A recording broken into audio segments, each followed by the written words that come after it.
Lagay ng ekonomiya, kalakalan, negosyo at iba pa. Atin ang alamin dito sa Ang Pilipinas Ngayon.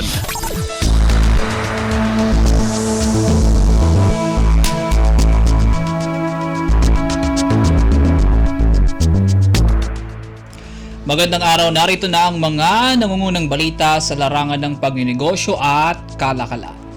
Nakapagtala ng signipikong paggalaw ang net inflows ng Foreign Direct Investments o FDI sa Pilipinas noong Hulyo. Ayon sa Bangko Sentral ng Pilipinas o BSP, umakyat ng 35.7% o katumbas ng 753 milyong dolyar ang FDI net inflows noong Hulyo kumpara sa nailistang 555 milyong dolyar na naitala sa kaparehong panahon ng 2022. Mas mataas din ito ng 55.6% kumpara sa 484 na milyong inflows na naitala noong Hunyo. Nananatili pa ring mas mataas ang naitala noong Abril na umabot sa 877 milyong dolyar. Itinuro ng BSP ang magandang galaw ng FDI net inflows noong Hulyo mula sa net investments ng non-resident sa debt instruments. Sa kabila ng iniangat ng net inflows, bumaba naman sa 36.1% o 179 na milyong dolyar ang shares sa equity at investment fund nitong Hulyo kumpara sa kaparehong buwan ng 2022. Bumaba rin ang kita sa reinvestments ng 20.1% o 114 na milyong dolyar mula sa 142 milyong dolyar na kita noong nakaraang taon. Noong nakaraang buwan, ibinaba ng BSP sa 8 bilyong dolyar ang full-year projection nito sa FDI net inflows mula sa nauna nitong forecast na 9 bilyong dolyar ngayong taon. Inaasahan namang aabot sa 10.5 bilyong dolyar ang FDI net inflows para sa taong 2024. Lagay ng ekonomiya, kalakalan, negosyo at iba pa. Atin ang alamin dito sa Ang Pilipinas Ngayon.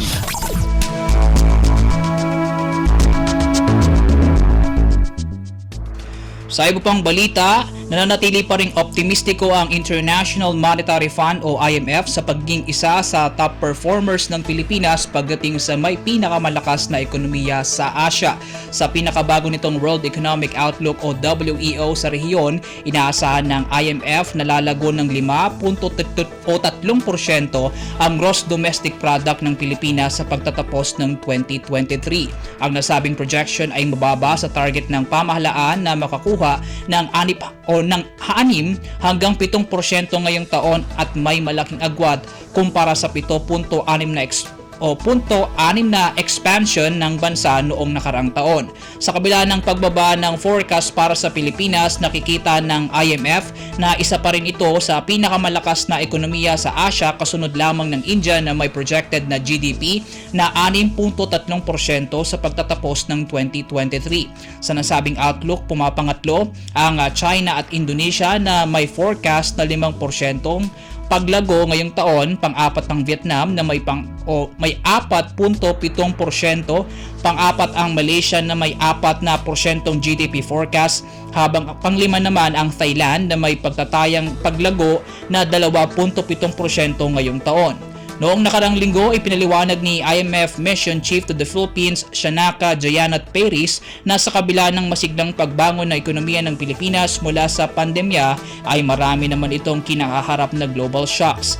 Aniya, ibinaba ang GDP outlook ng Pilipinas ngayong taon mula sa naging pagbagal ng paglago sa second quarter na dulot naman ng mahinang global economy at paghigpit ng policy settings. Nabanggit din ng IMF official ang inaasahan nilang pagtaas ng inflation sa Pilipinas sa 6% ngayong taon bago ang pagbaba nito sa 3.5% sa 2024.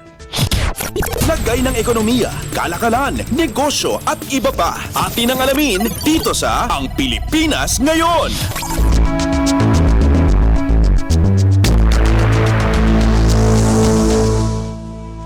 Inanunsyo ng pamahalaan ng Australia ang pagtatayo nito ng investment deal team sa Pilipinas.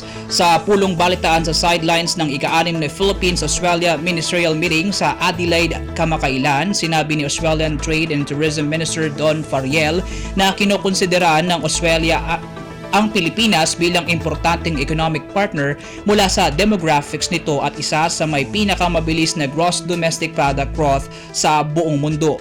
Aniya sa pamamagitan ng Deal Team ay mapalalakas pang lalo ang two-way trade ng Pilipinas at Australia. Ang Deal Teams ay bahagi ng tatlong immediate initiatives ng Australia sa ilalim ng bagong lunsad nitong Southeast Asia Economics Strategy 2040. Sa nasabing estratehiya, maglalaan ng Australia ng 70.2 milyong Australian dollars para sa pagtatayo ng Deal Team sa Timog Silangang Asya na siya namang magpapalakas sa pamumuhunan ng Australian companies sa mga mapipili nitong lokasyon. Ayon sa Department of Trade and Industry, ang pagtatalaga ng Deal Team ng Australia sa Pilipinas ay pagkilala sa mga dapat pang paghusayin sa larangan ng kalakalan ng dalawang bansa at hakbang ng Canberra sa pag-operasyonalisa sa pagtataas sa strategic partnership ng dalawang bansa. Lagay ng ekonomiya, kalakalan, negosyo at iba pa.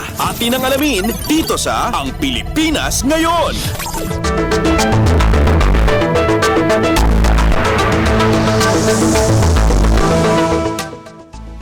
At yan po mga balitang aming nakalap sa larangan ng pagninegosyo at kalakalan. Para sa Radyo Pilipinas World Service, ako po si Win Peñano. Magandang araw pong muli. Lagay ng ekonomiya, kalakalan, negosyo at iba pa. Atin ang alamin dito sa Ang Pilipinas Ngayon.